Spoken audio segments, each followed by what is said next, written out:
अथ सफला एकादशी महात्म्य। श्री युधिष्ठिर बोले कि हे भगवान, पौष मास के कृष्ण पक्ष की एकादशी का क्या नाम है? इस दिन कौन से देवता की पूजा व विधि क्या है, यह सब समझाइए। श्री कृष्ण भगवान बोले कि हे राजन, मैं आपके प्रश्नों का उत्तर देता हूँ। दान देने वाले की अपेक्षा मैं व्रत करने वाले से प्रसन्न हूँ। अब आप इस एकादशी व्रत का महात्म्य सुनो। पौष माह के कृष्ण पक्ष की एकादशी का नाम सफला है। इस एकादशी के देवता नारायण हैं। इसका पूर्वोक्त विधि अनुसार व्रत करना चाहिए और नारायण जी की पूजा करनी चाहिए। जो मनुष्य एकादशी व्रत तथा मेरा पूजन करते हैं वे धन्य हैं। सफला नाम की एकादशी में मुझे ऋतु के अनुकूल फल अर्पण करें, अर्थात नारियल, नींबू, अनार, सुपारी आदि और धूप, दीप, पुष्प आदि से मेरा 16 प्रकार से पूजा करें। इस दिन दीपदान तथा रात्रि को जागरण करना चाहिए। इस एकादशी व्रत के समान यज्ञ, तीर्थ तथा दूसरा कोई व्रत नहीं है। मनुष्य को 5 सहस्त्र तपस्या करने से जो पुण्य मिलता है वह पुण्य भक्ति पूर्वक रात्रि जागरण सहित सफला एकादशी के व्रत करने से मिलता है। हे राजन, अब आप सफला एकादशी की कथा ध्यान पूर्वक सुनिए। चंपावती नगरी में एक महिष्मान राजा राज्य करता था। उसके 4 पुत्र थे। इन पुत्रों में सबसे बड़ा लुमाक राजा का पुत्र महापापी था। वह सदैव पर स्त्री गमन तथा वैश्याओं के साथ अपने पिता का धन नष्ट किया करता था। वह देवता, ब्राह्मण, वैष्णव आदि की निंदा किया करता था। जब पिता को अपने बड़े पुत्र के बारे में समाचार ज्ञात हुआ तब उसने अपने राज्य से उसे निकाल दिया। जब राजा का पुत्र सबके द्वारा त्याग दिया गया तब वह विचारने लगा कि अब मैं क्या करूं, कहां जाऊं। अंत में वह दिन में वन में रहने लगा और रात्रि को अपने पिता की नगरी में चोरी तथा अन्य कुकर्म करने लगा। जिस वन में वह रहता था वह भगवान को अत्यंत प्रिय था।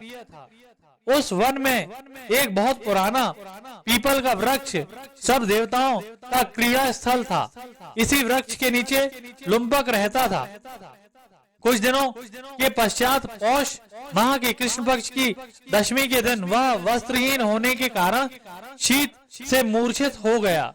रात्रि को न सो सका और उसके हाथ पैर अकड़ गए। उसे दिन भर रात्रि बड़ी कठिनाई से बीती, परंतु सूर्य नारायण के उदय होने पर भी उसकी मूर्छा न गई। सफला एकादशी के मध्याह्न तक वह दुराचारी मूर्छित ही पड़ा रहा। जब सूर्य की गर्मी से उसे होश आया तो वह अपने स्थान से उठकर वन से भोजन की खोज में चल पड़ा।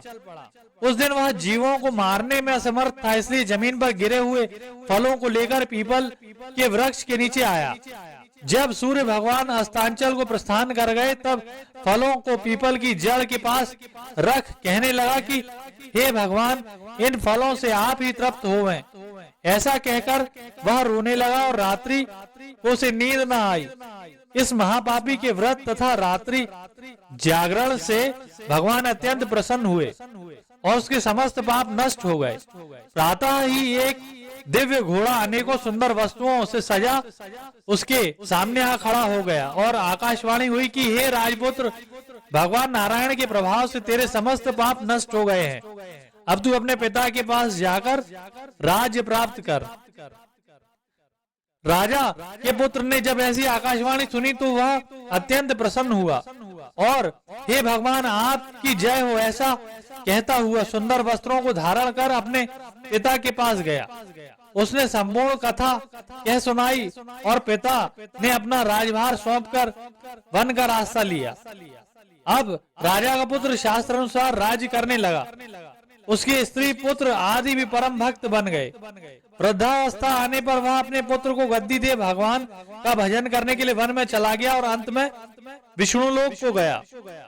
भक्ति पूर्वक जो मनुष्य सफला एकादशी का व्रत करते हैं वे अंत में मुक्ति पाते हैं। जो मनुष्य भक्ति पूर्वक सफला एकादशी का व्रत नहीं करते वे पूंछ और सींग से रहित पशु तुल्य हैं। सफला एकादशी के महत्व का पठन व श्रवण से अश्वमेध यज्ञ का फल मिलता है।